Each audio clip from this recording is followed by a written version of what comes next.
ആരോഗ്യത്തിന് ഭക്ഷണം എന്ന പോലെ തന്നെ പ്രധാനമാണ് വെള്ളവും. ദിവസവും 2 ലിറ്റർ വെള്ളമെങ്കിലും കുടിക്കണമെന്ന് പറയും. ശാരീരിക ആരോഗ്യത്തിനു മാത്രമല്ല, ചർമ്മത്തിന്റെയും മുടിയുടെയും എല്ലാം ആരോഗ്യത്തിനും ഇതേറെ പ്രധാനമാണ്. എന്നാൽ അധികമായാൽ അമൃതും വിഷമെന്നു പറഞ്ഞ പോലെ വെള്ളം കുടിക്കുന്നത് അമിതമാകുന്നതും നല്ലതല്ല. ഒരു നിശ്ചിത അളവിൽ കൂടുതൽ വെള്ളം ശരീരത്തിലെത്തുന്നത് പലതരത്തിലുള്ള ആരോഗ്യ പ്രശ്നങ്ങൾക്കും ഇടവരുത്തും. ഇവയെക്കുറിച്ച് കൂടുതൽ അറിയൂ. വെള്ളം കുടി അമിതമായാൽ. വെള്ളം കൂടുതൽ കുടിക്കുമ്പോൾ വൃക്കകൾക്കും കൂടുതൽ പ്രവർത്തിക്കേണ്ടി വരും. ഇത് വൃക്കയുടെ ആരോഗ്യത്തിന് നല്ലതല്ല. കിഡ്നി പ്രശ്നങ്ങൾ ഉണ്ടാകും. കൂടുതൽ വെള്ളം കുടിക്കുന്നത് ശരീരത്തിൽ നിന്നും സോഡിയം അമിതമായി നഷ്ടപ്പെടുത്തും. ആവശ്യത്തിന് സോഡിയം ശരീരത്തിൽ ഇല്ലാത്തതും ആരോഗ്യ പ്രശ്നങ്ങൾ ഉണ്ടാക്കും. അമിതമായി വെള്ളം കുടിക്കുമ്പോൾ ശരീരത്തിൽ രക്തത്തിന്റെ അളവിനും ക്രമാതീതമായ വർധനവുണ്ടാകും.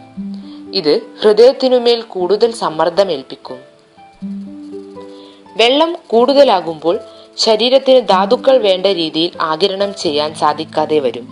ഇത് പോഷകക്കുറവ് കാരണമുള്ള പ്രശ്നങ്ങൾ ഉണ്ടാകും.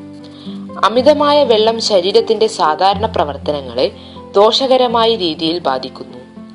ഇത് തലവേദന, ശരീരവേദന തുടങ്ങിയ പ്രശ്നങ്ങൾ ഉണ്ടാക്കും.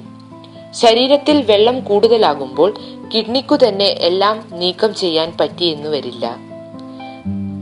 ഇത്തരം സന്ദർഭങ്ങളിൽ കൂടുതൽ വിയർക്കുകയും ചെയ്യും. സാധാരണഗതിയിൽ 8 ഗ്ലാസ് വെള്ളം വരെ ഒരു ദിവസം കുടിക്കാം. എന്നാൽ കൂടുതൽ വ്യായാമം ചെയ്യുന്നവർ വല്ലാത്ത ചൂടുള്ള അന്തരീക്ഷം തുടങ്ങിയ അവസരങ്ങളിൽ കൂടുതൽ വെള്ളം കുടിക്കേണ്ടി വന്നേക്കാം. വെള്ളം ഒരുമിച്ച് കുടിക്കരുത്. ചെറിയ ഇടവേളകളിൽ കുറേശ്ശെയായി കുടിക്കാം. ജീവിതത്തിൽ അറിഞ്ഞിരിക്കേണ്ട കൂടുതൽ ആരോഗ്യപരമായ അറിവുകൾ ദിവസവും നിങ്ങൾക്ക് ലഭിക്കാൻ ആരോഗ്യം യൂട്യൂബ് ചാനൽ സബ്സ്ക്രൈബ് ചെയ്യുക.